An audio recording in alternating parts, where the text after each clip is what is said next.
ఈ 5 నేను ఒకటే మీ అందరికీ కూడా చెప్తా ఉన్నా. ఈ 5 నేను కష్టాలు ఉండవు అని చెప్పను, కష్టాలు ఉంటాయి. మనం విపరీతంగా వాళ్ళు హెరాస్మెంట్ కూడా చేస్తారు, అది కూడా నేను చెప్తా ఉన్నా ఉంటాయి, కాదని నేను అంటాను.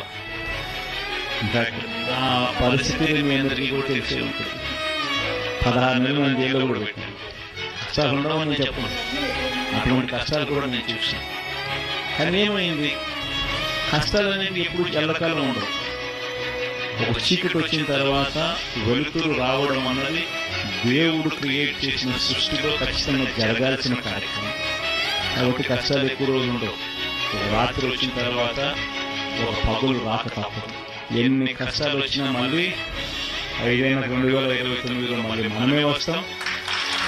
మన ప్రభుత్వంలో మళ్ళీ మీరే మళ్ళీ ప్రజలకు సేవ చేసే గొప్ప పరిస్థితులు మళ్ళీ మీరు, నేను అందరం కూడా